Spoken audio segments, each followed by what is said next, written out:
Just relationship, Okay. especially on the job. Okay. You know, I just spoke about giving back. What you people are doing right now is giving what this person invested. Okay. That's what you're doing now. Okay. Anything can happen to shift the relationship from that level to the next level. Okay. So whatever is going on now, it's not bad. I want to talk a bit about broken trust. On For the job. instance, on the job. Yeah, so maybe there was a project you were supposed to get done, and we needed 3 or 4 people to get this project done. And 2 people dropped the ball. Now, maybe the remaining 2 people were able to get the job done and cover for everybody else. But another project comes up, and you are the same 4 people on that team. How do you rebuild that broken trust? Since maybe, you know, the first time you didn't even get credit for all the hard work you did, you know, how do you rebuild after trust is broken? Well, if from within the context you're talking about, Yeah. if it's about project, not that somebody you tell a colleague something about a boss and he spills it. Yeah. If it has to do with project, you just have to detach self Okay. from the situation and do your job. Okay. You know, it's all about your people. It's about the organization. So you have to detach self.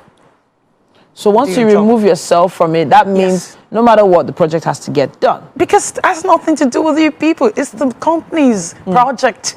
If it's a personal thing now, like I stated now, like let's say you tell something to a colleague about a boss and he or she spills it, then that's a problem. Okay. Okay. But now we're talking about the job, the goal. You know, you must have a common goal. And the goal is to profit the bottom line of the company. So you have to detach self. Okay, now let's go back to, you know, this issue of trust within the workplace. And when it comes to what you've been making reference to now, you know, the cho-cho-cho, the gossip, and all that, I feel like in an African context, it's almost normal, it's almost acceptable. But from an etiquette standpoint, what should the norm be? It's not just from an etiquette standpoint, from an organizational culture. Okay. A lot of companies don't want such culture in their company. But it's happening.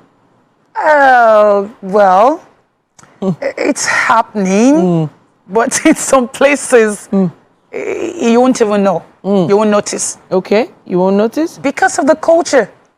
Imagine there's some organization you get to, and they have horrible caucus, as in which we call caucus. Yeah. You understand me? They segregate this at my own negative favoritism on the job. In some organization that is not allowed. Okay. Because that is not uniform with the company's culture.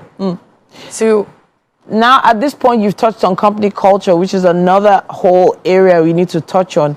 There are some companies that haven't actually established a full-on culture, a full breakdown of what they expect no vision, no of mission their statement, teams. yes. But in the end, as a boss, I've invested hundreds of millions into my company. I'm trying to trust my team. What do you think, as a boss, I could do to get to trust my team better? Training is one of those things. Okay. You know, when you educate people, they're exposed to certain knowledge. You know, an employee or employees that you train will be aware that they need to be reliable, they need to be accountable, they need to demonstrate integrity. All those things comes through training. Okay. And you have to keep doing it from time to time. All right, well, the floor is open for your comments and contributions. We'd love to hear your thoughts on establishing trust in the workplace. You know, everyone, they say it's not one size fits all. Every company is different. Every business is different. So in your space, how have you been able to establish trust with your teams? Use our hashtag Wake Up Nigeria on TVC and tag us Wake Up Nigeria TVCE and let us know what you think.